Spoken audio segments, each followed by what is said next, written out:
Alright, today we're going to be talking about making royal icing, so maybe you don't burn up your motor in your mixer like I did the first time I made it. So we're going to start out with some of this Genie's meringue powder, and I really love this brand of meringue powder. I've used the Wiltons before from Walmart. You can order it on Amazon, but when I switched to the Genie's, I noticed a big difference in the texture of my icing, how easy it was to work with, and so I will never go back to anything else. Genie's all the way. So to start out with, I just put in a fourth of a cup or 4 tablespoons of the meringue powder. Also added a half a cup of room temperature water, and we're going to whip that up with the whisk attachment. You can do this by hand, but using a mixer makes it so much easier because you really have to whip it quite a bit. This is my favorite vanilla. Oh, it is so good. And you get this big bottle for a really good price on Amazon. I'm going to link everything down below that I used today. And then Karo syrup or corn syrup. It doesn't really matter if it's Karo brand or not. I've even used the Always Save brand from our local grocery store, and it did just fine. So whatever you have available to you for corn syrup, as long as it's the light corn syrup, it's fine. So you want your meringue powder to get really frothy with the water, and then you can add in the vanilla.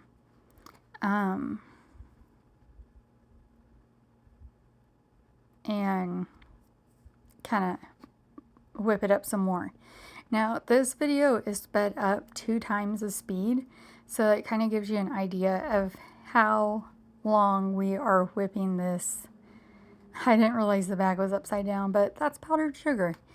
Kind of gives you an idea of how long we're whipping this each time.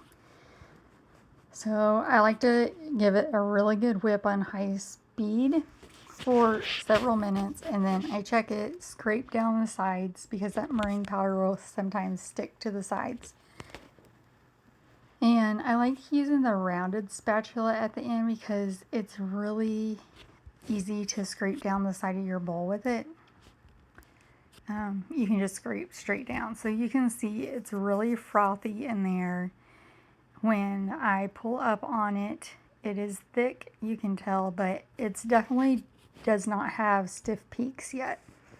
And that's kind of what we're going for. You want to take your time getting this whipped up to the right consistency. This is really going to make or break your royal icing. To this, we're also going to add that white food coloring I just showed. It's a Maricolor brand. I love this white food coloring. I've tried a couple others. This one is the one I always go back to, and I love that they sell it in this big bottle. So I go through it a lot faster than you would think. I add it to every royal icing mix. I add it to my buttercream. Alright, so let's check this again. It's definitely thicker and it's more silky like when I stir it around. And we do have some soft peaks forming. We're going to put that back in and turn it up on high again. This mixer I'm using is a Cook Lee brand mixer. I love the pink color. I think it's so fun. And I just leave it out in my kitchen because I like to look at it. And the dial lights up blue, and I think it looks kind of cool. That's silly. But I really do like this mixer. It has a really good amount of horsepower. I don't remember what it is, but when I compared it with other mixers, it was up there. And this is a 9-quart bowl, so it will hold a lot. This is actually a double recipe of the royal icing, and it whips it up no problem at all. So let's check this again, see how we're doing. I tried to show it to you the best I could. See how when I pull up on it, it's like pretty stiff. yeah, you want to get it to this point, or maybe even a little bit more. Won't hurt. And I'm going to go ahead and switch out the whisk attachment, and I'll be putting the paddle attachment back on once I realize that I didn't put it on at all. Yeah, that's not going to work very well. So, put the paddle attachment on. I love the shield that came with this mixer. For the white food coloring, I just give it a good squirt. I mean, probably 2 teaspoons maybe for this big of a batch. Alright, so get that going really good and scrape down the sides so that that white is really incorporated well. Every time I add anything, I'm always going to scrape down the sides and make sure that beater is getting everything in that bowl incorporated. So that was the corn syrup. I just added in a 1/2 cup of corn syrup. So far we have 1/4 cup of meringue powder, a 1/2 cup of water, 2 tablespoons of vanilla, probably about 2 teaspoons of white food coloring, a 1/2 cup of corn syrup. And besides water and powdered sugar, that's all we're going to be adding. It's not a lot of ingredients, but it is a particular recipe. And it may not come out the first time like you want. It really does take some practice. So I'm just going to whip this on high. Let's check it.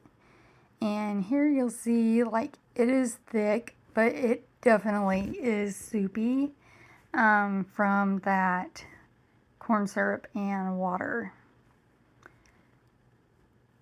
It's almost like, kind of like a melted marshmallow type texture. Like when you make Rice Krispie treats. That's what it kind of reminds me of. So I'm going to go ahead and dump in 1 bag of the powdered sugar. I used 2 of these 2-pound bags. I'll add in this bag, give it a good mixing, and then I'll add the other one in a little bit. One of the great things also about this mixer is that it has some sturdy feet on it. So this mixer is not going anywhere, and I really put it through the ringer. I mean, this thing is my workhorse. And this thing sticks to the counter. It has suction feet under it. And I'm just covering that up so I don't get powdered sugar everywhere. And you really have to push it or either break the suction off of it to move it, which is great because royal icing can be really hard on your mixer. Like I said, my first time I mixed it up, burnt up the motor in my hand mixer and had to stop what I was doing, went to Walmart in the middle of making this royal icing. I had no idea what I was doing. This was long before I was making cookies all the time. So this is a double batch of royal icing, a double recipe. You can easily have this. But for as many cookies as I make a double batch or even sometimes a triple or quadruple batch. I can do a quadruple batch in this mixer, but that is pretty much the limit. It won't hold much more than that. So this double recipe makes about 8 cups of royal icing. So you can see by me stirring it and lifting it up, it is pretty runny and soupy-like. It still is a thicker type of liquid. I mean, I would say a little thicker than a gravy. But we're going to add in this other bag of powdered sugar and it's going to thicken right up. Probably too thick. We'll have to add more water. I have found that adding room temperature water does the best with activating your meringue and kind of stabilizing it. I wouldn't use hot for sure because that's going to give you a thinner result than what you're looking for. So you can see it is like clumped up, thick, like brick and mortar thick. So I'm going to add about 1/4 of a cup of water. This recipe does not take much water at all. If you're making it for the first time, I would add probably a tablespoon or 2 tablespoons at a time at the most until you really have a feel down for how much water your recipe is going to take. It's going to differ for everybody depending on where you live, your humidity and weather and everything. Here it is in the bowl mixing. It just whips this up so dreamy and smooth. It is just so good. So good. Okay, so we're just going to keep whipping this with the beater attachment on high speed. I would use your highest speed you have or like the next to the highest. And this will take several minutes. Now you can beat this for too long and then it will fall flat. But this looks really good. If you imagine like the inside of a marshmallow softened, that's kind of how it is. Like you definitely can get stiff peaks from it. It holds its shape and form. And like when you put it in your fingers, it's going to look like that when you pull it apart. It kind of looks like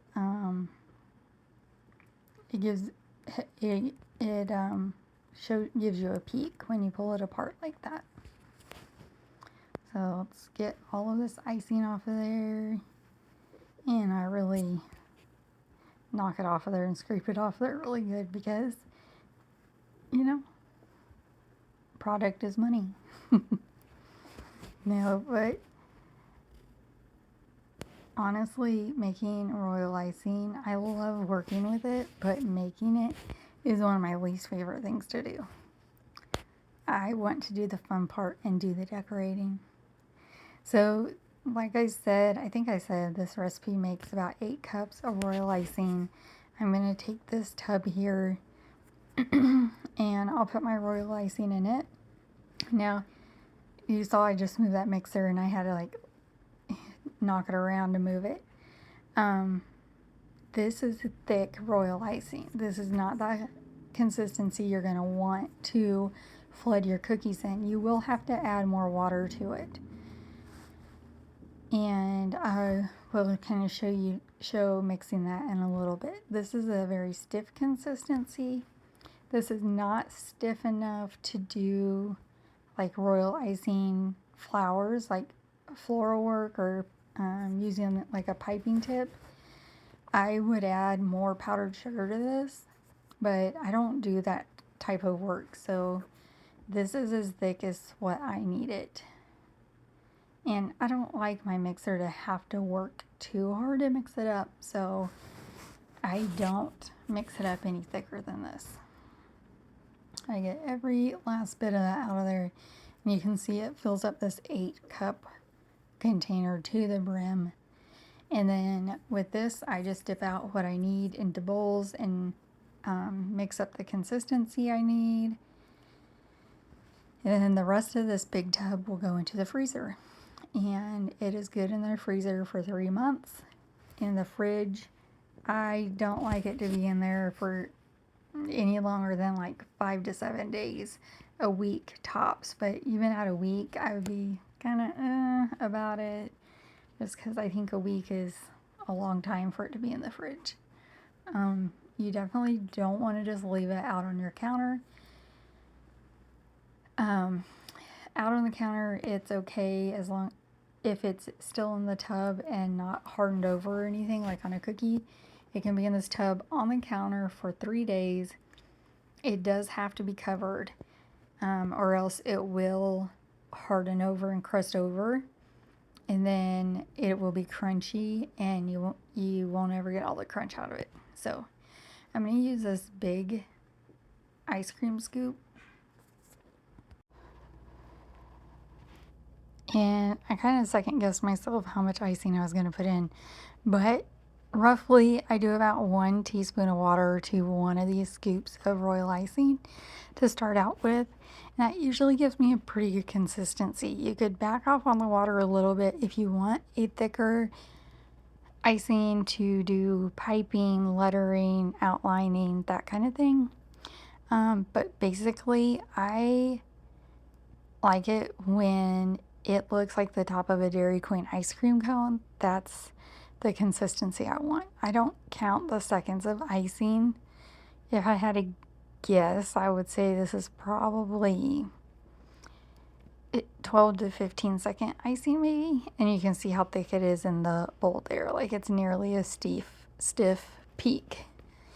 And then this that I mixed up, it's very soft and not as thick.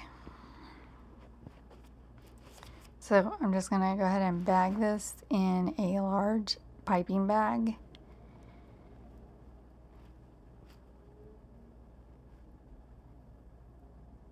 And what I do after I put it in the royal icing is I just gather the top of the bag and tie it in a knot.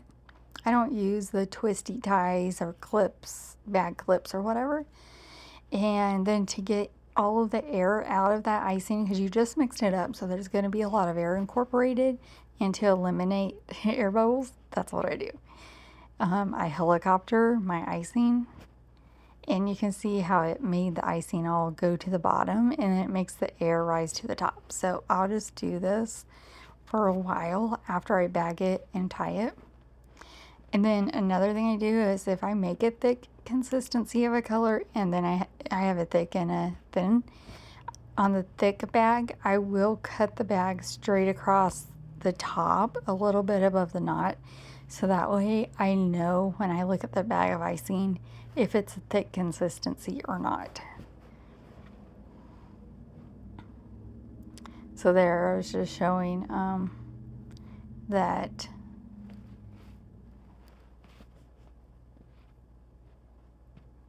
what are we doing here? Oh, I'm putting the lid on it. Yeah, that's another thing too, is you don't want to have any icing dripping over your edge of your container because it's just going to get dried out and crusty and it's going to be a mess when you open it. So I put the lid on it, put it in the freezer just like this. Hope you guys enjoyed the video.